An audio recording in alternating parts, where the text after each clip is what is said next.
All right, हम परमेश्वर के वचन से हम सीख रहे हैं रेवलेशन, प्रकाशनी के पुस्तक 10वां अध्याय। हालेलुया। प्रकाशनी के पुस्तक 10वां अध्याय। और today we are going to look at the छोटा सा नन्हा सा पुस्तक, छोटी सी पुस्तक। एक कहावत है ना, छोटा सा छोटी मिर्ची, हाँ छोटा पैकेट बड़ा धमाका। छोटा पैकेट बड़ा धमाका, है ना। तो आज वही हम पढ़ रहे हैं, छोटा पैकेट बड़ा धमाका। Small book, a little book in the Bible, little book in the Bible. एक छोटा सा पुस्तक में बड़ा धमाका हो रहा है। सब लोग बोल रहे हैं क्या, कहाँ से मिल रहा है? ये सब बाइबल से मिल रहा है, लेकिन बाइबल को कोई महिमा नहीं दे रहे हैं। छोटा पैकेट बड़ा धमाका। आज तक हम पढ़े, हम देखते हैं कि परमेश्वर के क्रोध इस दुनिया में आ रहा है क्योंकि लोगों ने परमेश्वर की सच्चाई को इनकार किया है, परमेश्वर के वचन को इनकार किया है, यीशु मसीह को इनकार किया है। और जो लोग यीशु मसीह को स्वीकार किए हैं उन लोग क्या करते हैं? ये जो 7 साल का कष्ट का दिन होता है, 7 कष्ट का साल होता है, परमेश्वर के कलीसिया किधर है? स्वर्ग में यीशु मसीह के पास है। हालेलुया। तो हम इस दुनिया में नहीं है, हम किधर हैं? हम स्वर्ग में होंगे जब मसीह विरोधी ये संसार में आकर राज करेगा, लोगों को सताएगा और वो अपने आप को क्या दिखाएगा? वो बोलेगा मैं ही परमेश्वर हूँ, मुझे ही आराधना करो, मुझसे प्रार्थना करो, मुझे पूजा करो। और परमेश्वर क्या करता है? अंत में आकर मसीह विरोधी और उसको जो भी विश्वास करते हैं वो क्या करेगा? यीशु मसीह उन्हें सबको नष्ट करेगा। आज जो भी लोग हैं अनसेव्ड, अनबिलीवर, जो लोग हैं अविश्वासी हैं, ये लोग सब लोग किधर जाएंगे? नरक जाएंगे और आग के ज्वाला में जाएंगे, in the lake of fire. जो लोग यीशु मसीह को ग्रहण के, ये आगे बढ़ने से पहले ये सच्चाई आप जानना जरूरी है। संसार में कितना परमेश्वर है?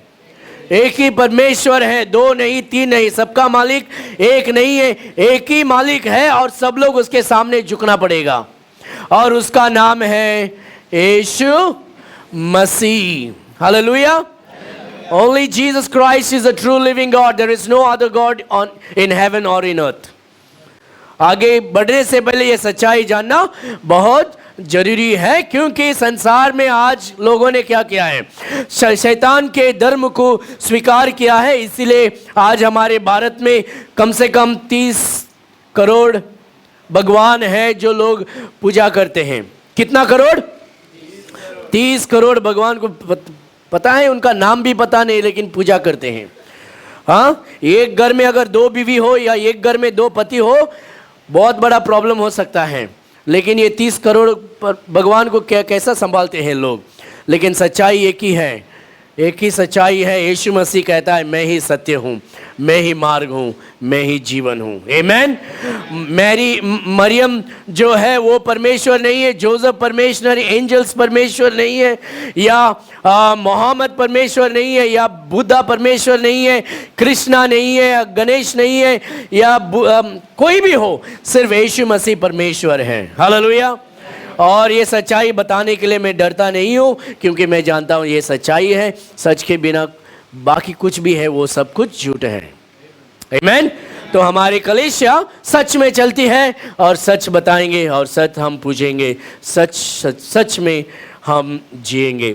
सो एक परमेश्वर है, उसका नाम है यीशु मसीह। और जो कोई उसे विरुद्ध नफरत करेंगे, इनकार करेंगे, उनका जिंदगी किधर होगा? नर्क में होंगे। क्यों? परमेश्वर किसी को नर्क में नहीं भेजता है। नर्क में सब लोग अपने आप जा रहे हैं क्योंकि उन लोग ने परमेश्वर के प्यार को टुकराया है। God doesn't send anyone to hell. God wants everyone to be in heaven. परमेश्वर चाहता है सब लोग स्वर्ग में चले जाएं। लेकिन लोग, दुनिया के लोग क्या कहते हैं? नहीं, परमेश्वर से ज़्यादा अच्छा मुझे दारू लगता है, ड्रग्स लगता है, मुझे पाप अच्छा लगता है, मुझे तंबाकू अच्छा लगता है, मुझे हर प्रकार के पाप अच्छे लगते हैं बोल के परमेश्वर यीशु मसीह को नफरत करते हैं और पाप के दुनिया में जीते हैं। तो तो परमेश्वर यीशु मसीह क्या करेगा उस दिन? कहेगा कि जब मैं तुम्हारे पास आया तुमने मुझे इनकार किया, नफरत किया, इसलिए आज मैं तुम्हें क्या करता हूं, जहां तुम्हें जो तुम्हें मन पसंद था, जो तुम्हें पसंद था, वही मैं भेज रहा हूं, और उसका नाम है नर्क। क्या है? नर्क। नर्क किसके लिए है? नर्क परमेश्वर ने शैतान और उसके फरिश्ते के लिए बनाया था, मनुष्य के लिए नहीं बनाया था। लेकिन मनुष्य आज नर्क क्यों जा रहा है? क्योंकि उसने यीशु मसीह को इनकार किया है। Because man rejected Jesus Christ, he chooses to go to hell. All right, let's get into the word of God. Verse number 1. Verse number 1.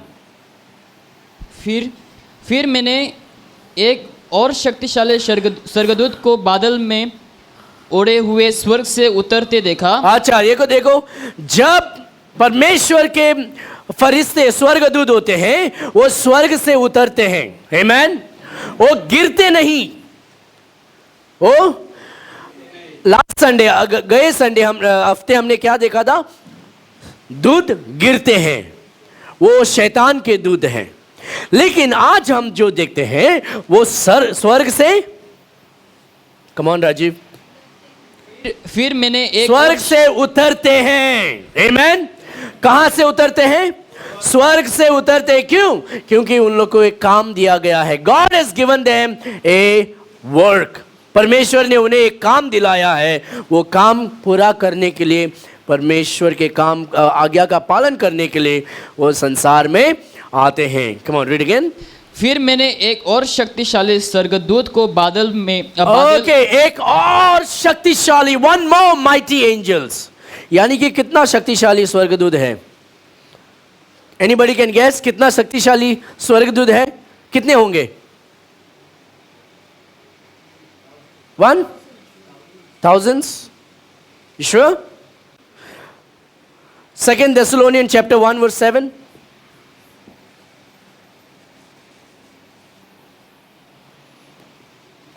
Second Thessalonians chapter 1 verse 7.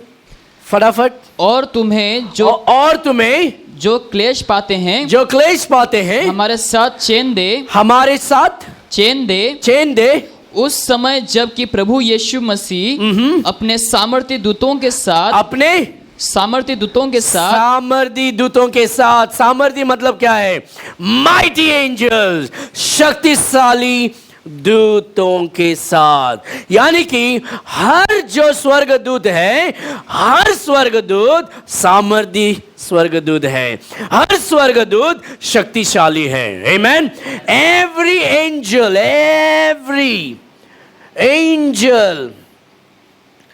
is a mighty angel.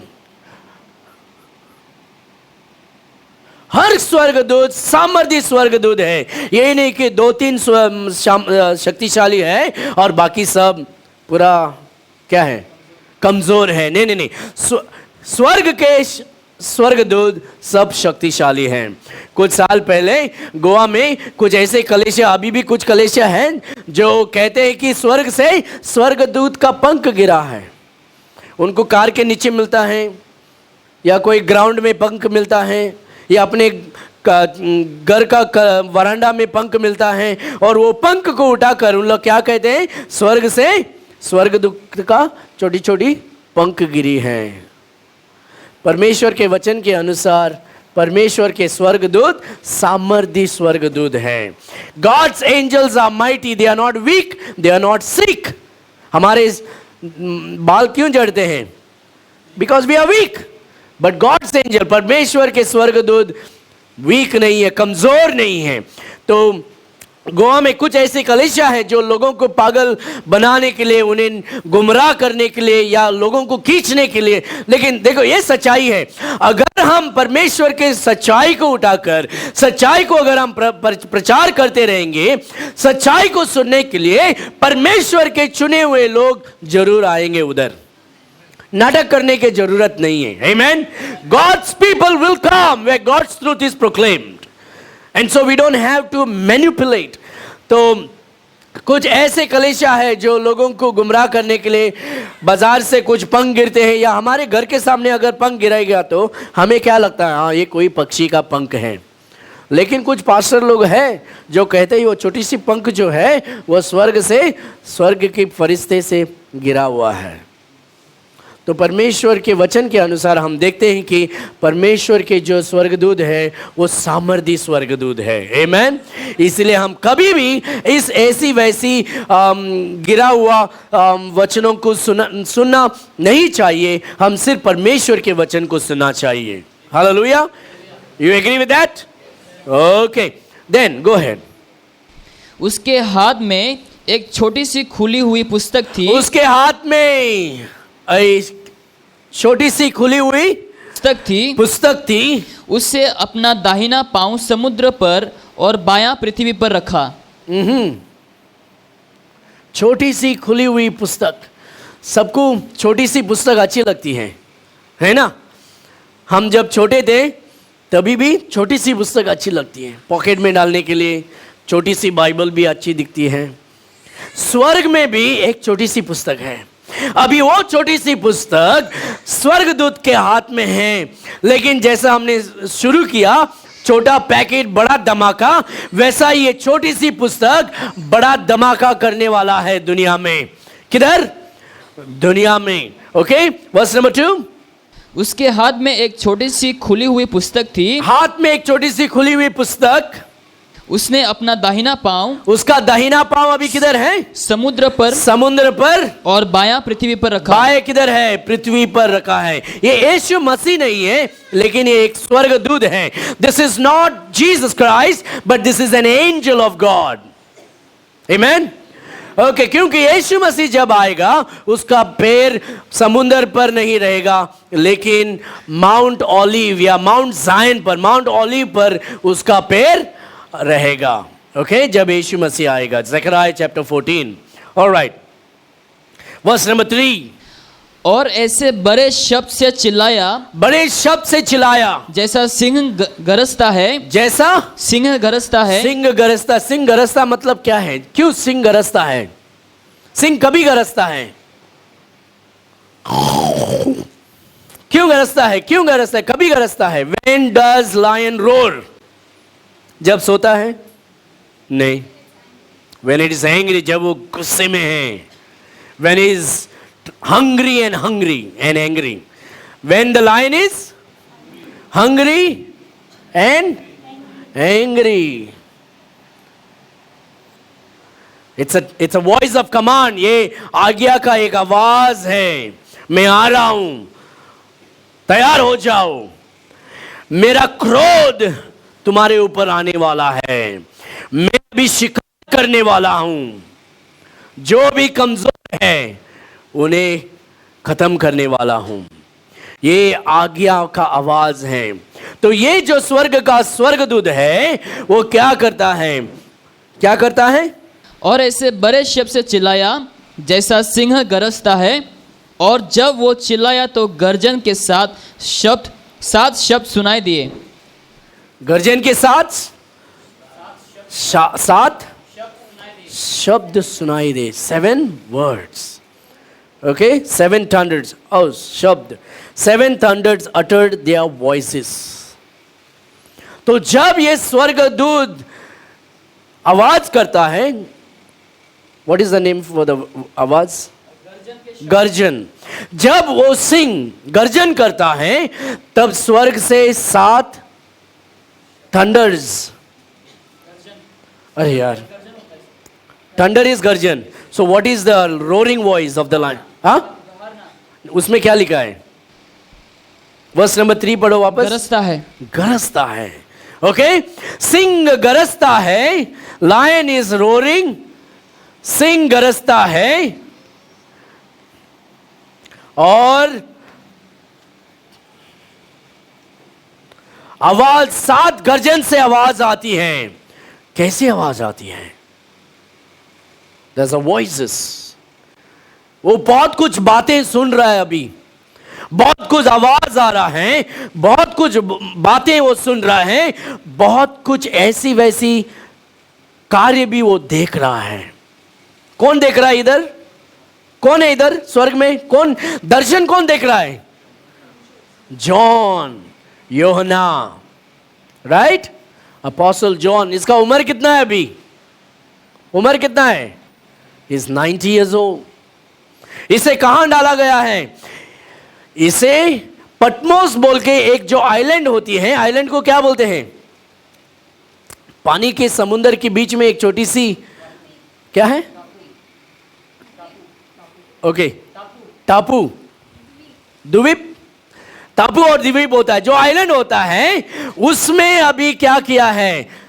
यूहन्ना को बंद किया गया है, उसे jail में डाला गया है ताकि वो बचकर ना जाए।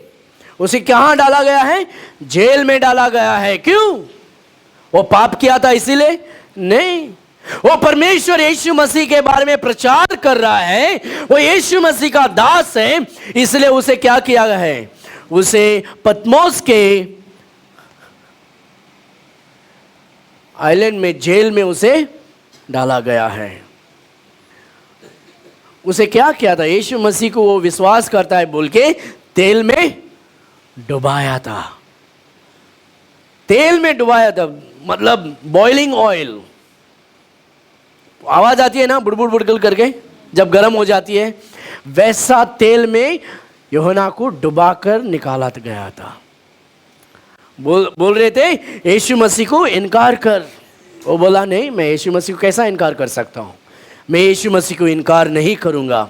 उसको डुबाया गया था, फिर भी परमेश्वर ने उसे संभाला। हालेलुया। हम क्या करते हैं? अरे छोटी सी बातों में हम क्या गुस्सा हो जाता है। पास्टर ने ऐसा बोला, गुस्से हो जाएगा। हाँ, उसने वैसा किया, गुस्सा हो जाते हैं। ये चर्च मेंबर ने ऐसा किया, हम गुस्सा हो जाते हैं। चर्च नहीं आएंगे हम। क्यों? उसने ऐसा बोला, इसने ऐसा बोला। ये देखो भाई, यीशु मसीह के कारण ये उबा हुआ गरम गरम तेल में डूबने के लिए वो तैयार हो गया। आमीन। हम छोटी सी प्रॉब्लम को क्या नहीं, हम एक्सेप्ट नहीं कर पाते हैं। साम 90 सॉरी आइलैंड ऑफ पतमोस, वहाँ उसे जेल में डाला गया है। 90 साल का प्रेरित यीशु मसीह के नाम की वजह से। और यीशु मसीह ने उसे क्या किया है? उसे स्वर्ग में उठाकर ले गया और वहां जाकर उसे दर्शन देता है, देख ये सब होने वाला है। और वो लिख रहा है। इसलिए आज हमारे पास प्रकाशनी की पुस्तक हमारे हाथ में है। आमीन। लेकिन बहुत कुछ वो लिख रहा था उस समय। वर्स नंबर 3, और ऐसे बड़े शब्द से चिल्लाया जैसा सिंह गरजता है। और जब वो चिल्लाया तो गर्जन के साथ ओके 7 शब्द सुनाई दिए। ओके, वर्स नंबर 4, जब सातों गर्जन के शब्द सुनाई दे जब चुके, सातों गर्जन के शब्द सुनाई दिए गए, तो मैंने लिखने पर था। मैं क्या किया?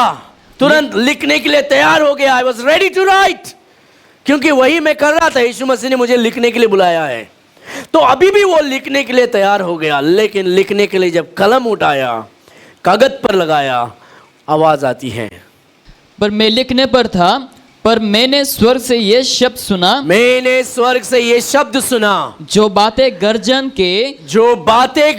के उन 7 शब्दों से सुनी है, उन 7 शब्दों को सुनी है, उन्हें गुप्त रख। उन्हें क्या रख? गुप्त रख, गुप्त रख, और मत लिख। और मत लिख।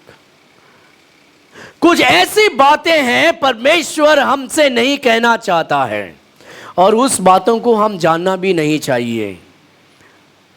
God doesn't want certain things for us to know. जो भी कार्य हमें जानना है वो सब परमेश्वर ने लिखकर यहां दिया गया है। इससे अधिक अगर जानने के लिए आप कोशिश करेंगे, शैतान के मार्ग में ही चलते रहेंगे। इसलिए आज इस संसार में आज क्या है, कलीसिया से ज्यादा प्रॉफिट लोग हैं दुनिया में। हर घर में आज, हर कलीसिया में प्रॉफिट उभरते हैं। हर इंसान आज सूट पहन के कहता है मैं प्रॉफिट हूं, और वो ऐसी वैसी बात सुनता है जो परमेश्वर नहीं बोलना चाहता है। जब परमेश्वर गुप्त रखता है, उस चीजों को हमें गुप्त ही रखना चाहिए। जो सच्चाई हमें जानना है, वो सच्चाई को परमेश्वर ने हमें दिया गया है। आमीन। Look at Deuteronomy chapter 29 verse 29. Deuteronomy chapter 29 verse 29. Deuteronomy chapter 29 verse 29. फटाफट. Deuteronomy chapter 29 verse 29.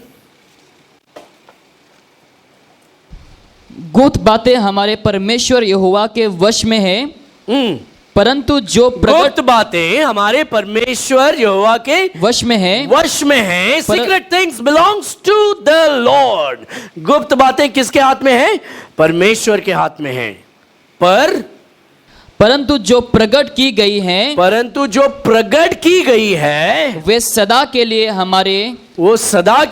हमारे और हमारे वंश के वंश में रहेंगी. हमारे और हमारे वंश और वंश के रहेगी. Secret things belongs to the Lord, but those things that are revealed is unto you, unto your children and children's children, to obey and fear God. है ना?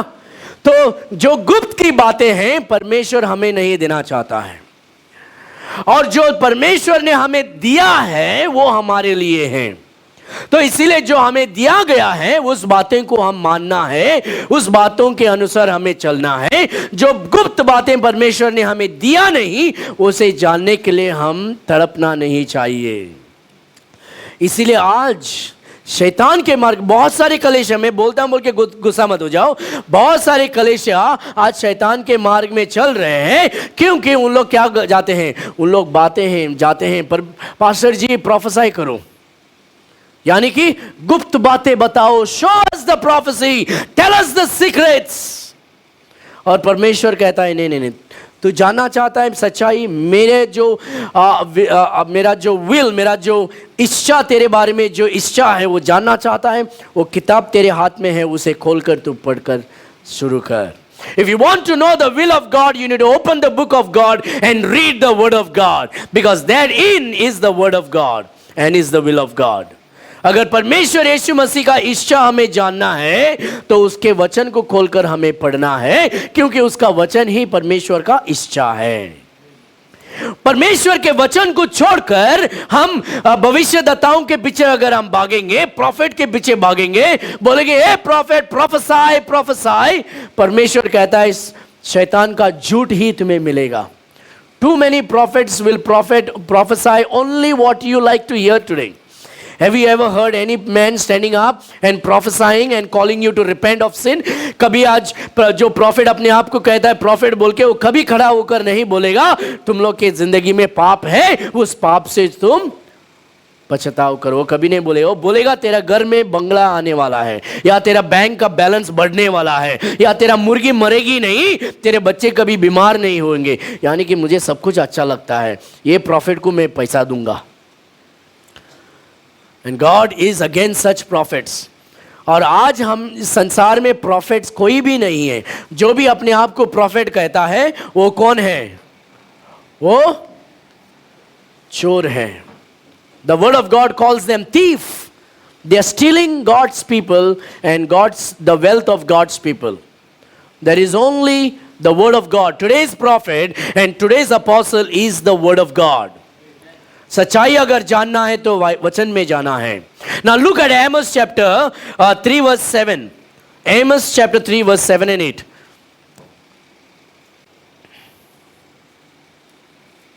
Amos chapter 3 verse 7 and 8. मिला Amos?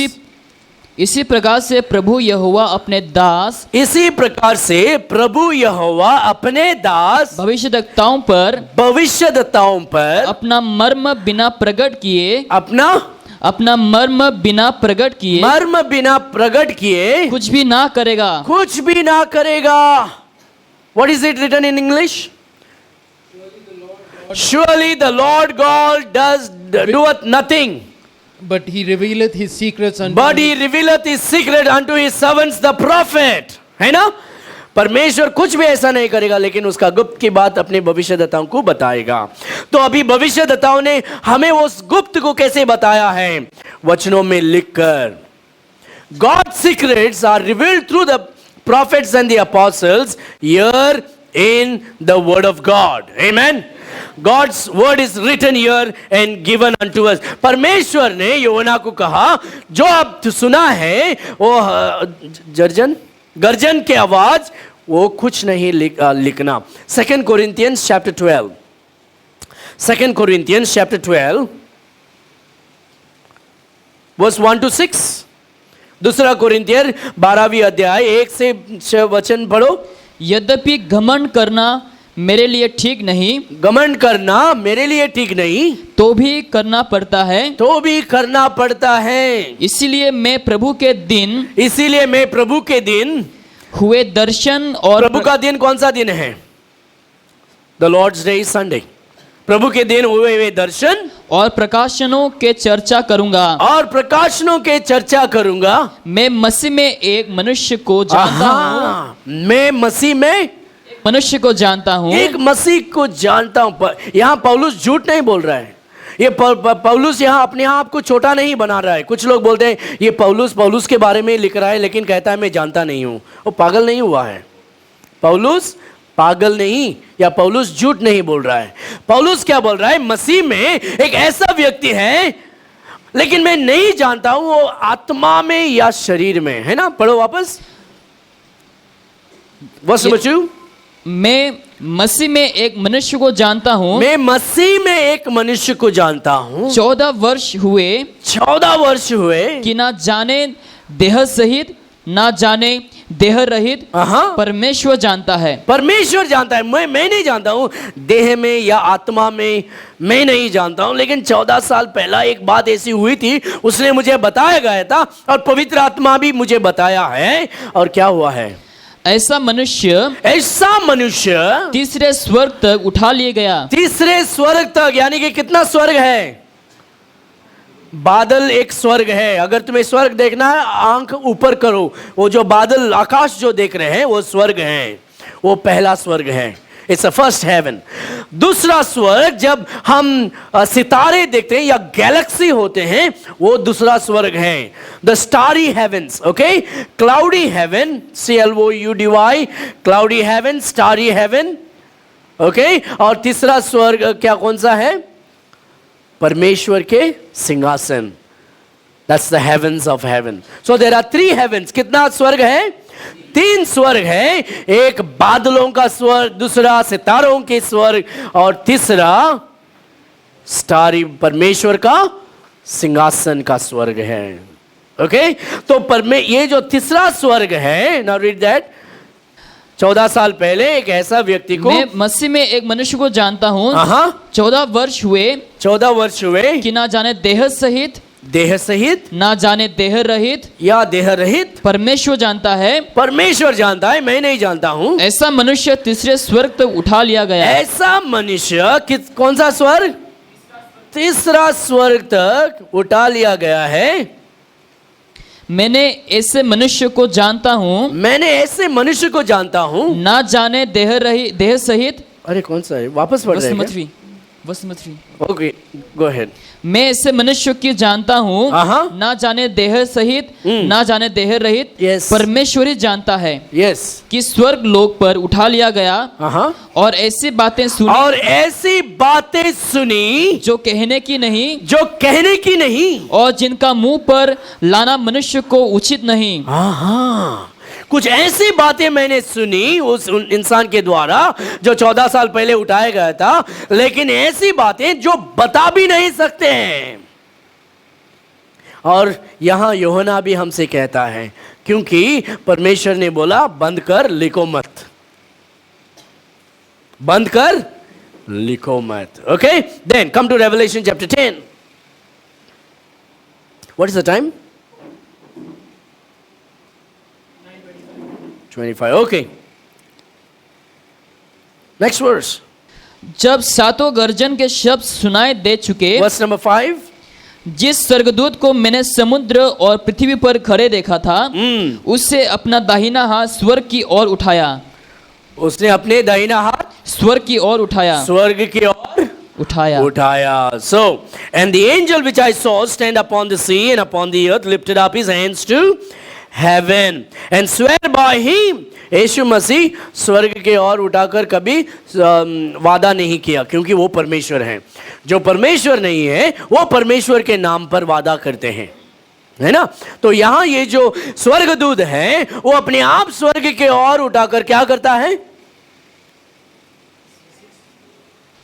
और जो युगानुयुग जीविता है, और जो युगानुयुग जीविता है, और जिसने स्वर्ग और जो कुछ उसमें है, और पृथ्वी को और जो कुछ उस पर है, और समुद्र को और जो कुछ उसमें सृजा है, उसी के शपथ खाकर कहा, अब तो और देर ना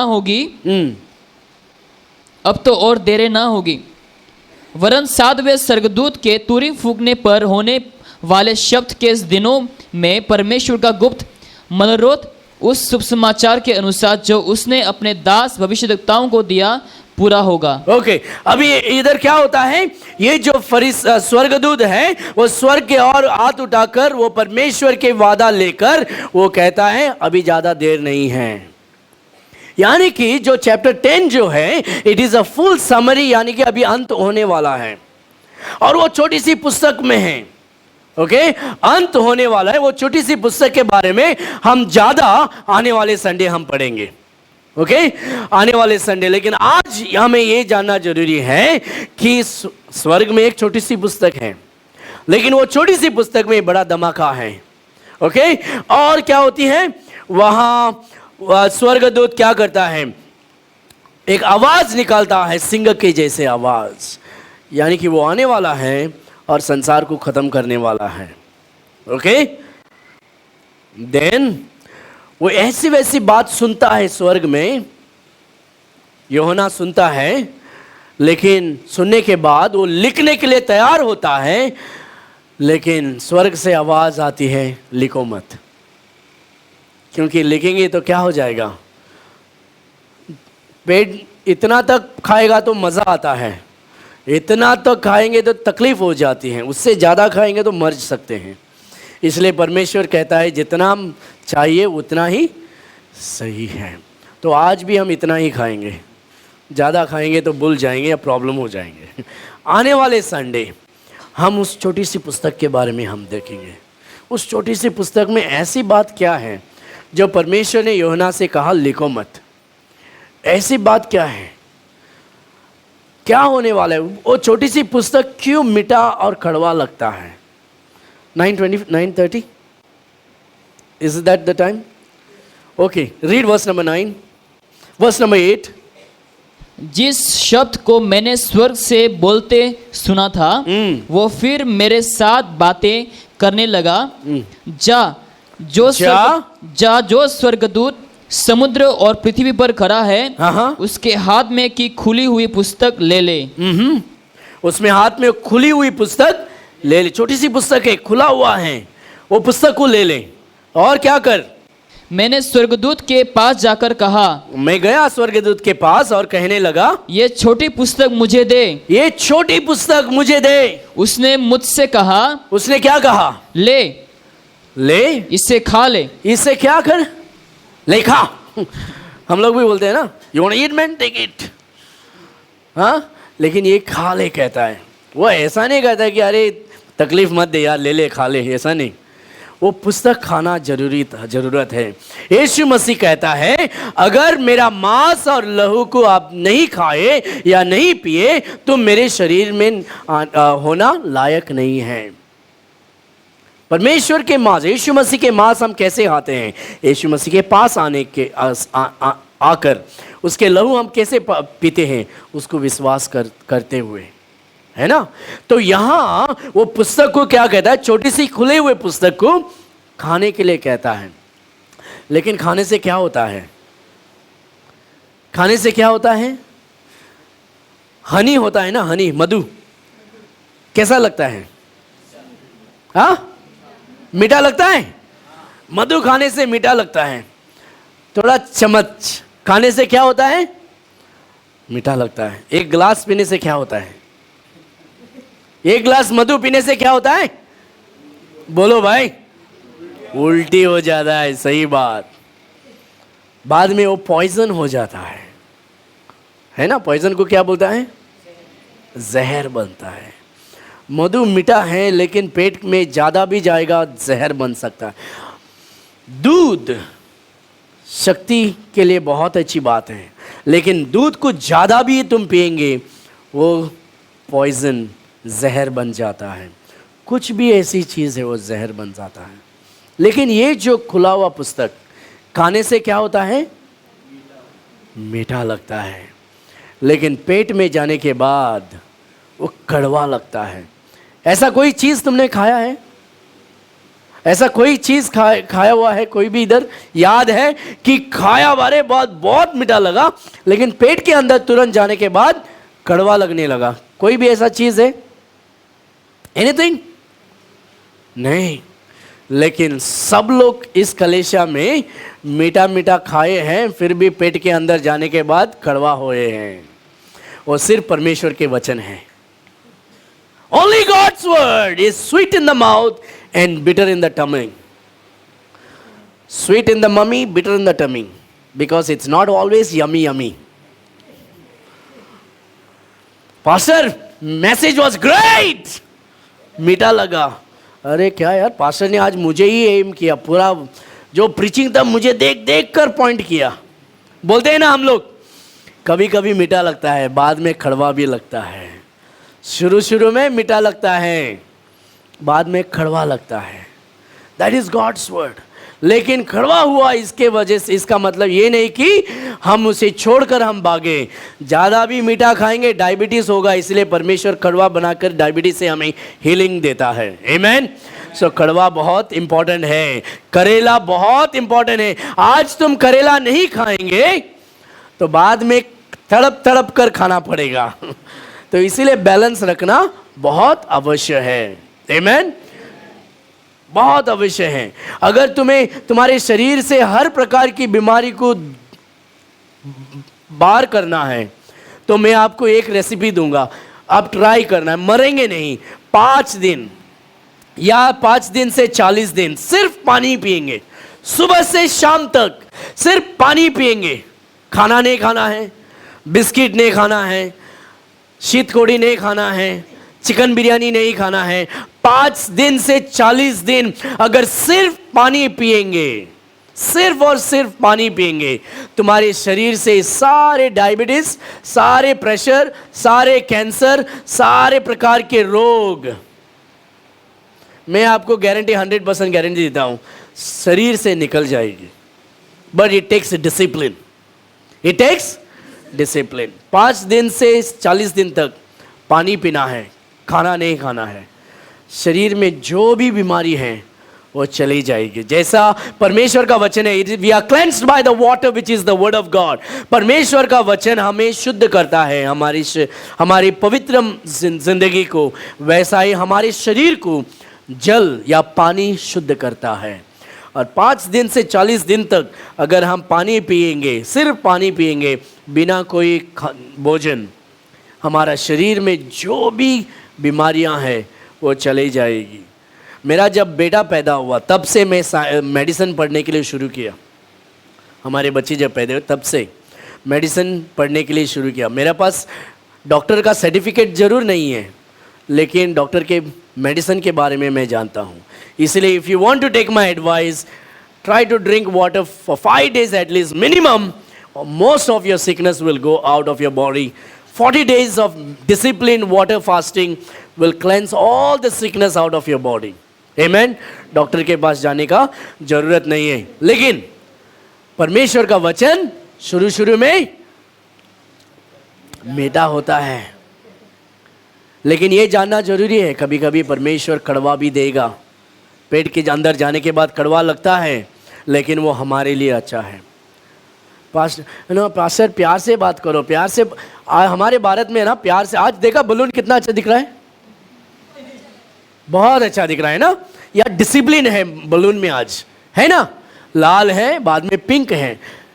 लास्ट संडे क्या था? ये कौन सा फ्लैग था मालूम नहीं, मुझे तो मालूम नहीं था कौन सा फ्लैग था, लेकिन 3 कलर था, लेकिन फ्लैग नहीं था, क्योंकि प्यार में बताया गया था। और प्यार में लोग सुधरते नहीं हमारे इंडिया में। गुस्सा इस्तेमाल करना पड़ता है। गुस्सा इस्तेमाल करने से डिसिप्लिन आ जाता है। आमीन। हम सब ताली बजाएंगे, हमारे जो भी यंग बॉयज और गर्ल्स थे सब लोग रात तक ये काम किया। हालेलुया, बहुत अच्छा बना है। तो परमेश्वर भी हर बात प्यार में नहीं बताता है, कभी कभी गुस्सा भी होता है। गुस्सा होने से डिसिप्लिन आ जाता है। देखो मिलिट्री में जब जाते हैं ना, वहाँ प्यार से काम नहीं चलता है, लातों से काम चलता है। तभी क्या होता है, धीरज आ जाती, पेशेंस आ जाती, टफनेस आ जाती है, तभी हम संसार को फेस कर सकते हैं।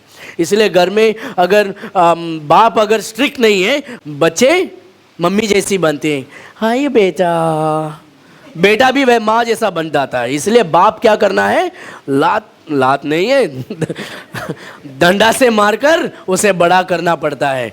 डंडा इस्तेमाल कर, लकड़ी इस्तेमाल करेंगे, आपका बेटा मर्द बनेगा, आपका बेटा मर्द बनेगा। अगर लकड़ी इस्तेमाल नहीं करेंगे, आपका बेटा मां बनेगा। आज वही चल रहा है। 40 बन गया, वो मर्द बन गया, लड़का मर्द बन गया 40, लेकिन औरत जैसा एक्टिंग करता है, बात भी ऐसा करेगा। और उसको हम छोड़ दो भाई, there's next another subject. Okay, so verse number, come on, let me finish it here right itself. Verse number 9, did you read completely? Verse number 10. And I took the little book out of the angel's hand and ate it up, and it was in my mouth, sweet as honey, and as soon as I eaten it, my belly was bitter. And he said unto me, thou must prophesy again. God will make you a prophet. First, he will make you bitter in your tummy. If he wants to use you, he will be hard on you. अगर परमेश्वर तुम्हें इस्तेमाल करना चाहता है, वो तुम्हारे ऊपर थोड़ा क्रोध भी बताएगा। अगर क्रोध नहीं बताएगा, तुम इस्तेमाल नहीं, परमेश्वर इस्तेमाल नहीं कर पाते। Today people don't like it. I don't like what pastor said. The pastor was too heavy or too hard on me. ये लड़की लोग नहीं बोलते हैं, मर्द लोग बोलते हैं ऐसी बात। I don't like correction, okay? Just let me do what I want to do. But God says, no, no, no. If you want to become somebody, let me correct you. And if God wants, he'll kick you also. He'll kick you so hard that you'll fly up and become humble and come down on the earth. Amen? Amen. And I took the little book out of the angel's hand and ate it up, and it was in my mouth, sweet as honey. As soon as I had eaten it, it was bitter. My belly was bitter. And he said unto him, thou must prophesy again before many people and nations and tongues and kings. So he took that book, that is the book of discipline. वो पुस्तक जो है, that is a book of discipline. उस पुस्तक में प्यार भी है, उस पुस्तक में लात भी है। शुरुआत में प्यार से होगा, अगर प्यार से नहीं मानेगा, लात में भी होगा। Amen? इसीलिए छोटा पैकेट बड़ा धमाका। Amen? So if you want God to use you mightily, let him kick you when he wants to kick you. Amen? Let him discipline you. I don't like my pastor the way he preaches and teaches because it's too hard. घर का दाल ना, घर का बिरयानी नहीं, क्या बोलता है? Very good. घर की मुर्गी दाल बराबर मुझे अच्छा नहीं लगा, या घर की बिरयानी दाल बराबर मुझे अच्छा नहीं लगा, मुझे उसका अच्छा लगता है। God says, no, that's not the way how it works. I'll give you honey, I'll give you money, I'll give you kiki also. So if you want to be used by God, let him use you the way he wants. Fall at his feet. उसके चरणों पर गिरो, प्रभु जो आप करना चाहते हो मुझसे करो, प्यार से, लातों से, किसी भी प्रकार से, लेकिन आपकी महिमा के लिए मुझे इस्तेमाल करो। आमेन। तो कभी कभी मीठा होता है, कभी कभी कड़वा होता है। जब कड़वा होता है, इसका मतलब ये नहीं कि परमेश्वर तुमसे प्यार नहीं करता, इसका मतलब परमेश्वर तुम्हें इस्तेमाल करने वाला है।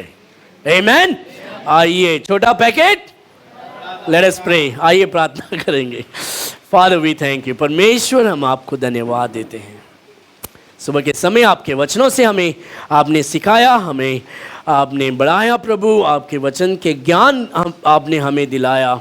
हम आपको धन्यवाद देते हैं, आपकी स्तुति करते हैं प्रभु। आपके वचन में बढ़ने के लिए हमें सहायता कर, सिर्फ मीठी मीठी बातों ही नहीं प्रभु, लेकिन कड़वा बात भी स्वीकार करने के लिए हमें इस्तेमाल कर, हमें सहायता कर प्रभु। आपके नाम को हम ऊंचा करते हैं, आपको हम महिमा देते हैं। आपका प्रभु आपके मार्ग में चलने के लिए हमें सहायता कर। आए हुए सारे भाई बहनों को अब आशीष करें प्रभु, उनकी ज़िंदगी में भरपूर आशीष आए। यीशु मसीह के नाम में प्रार्थना करते हैं, सुन और ग्रहण कर, आमीन।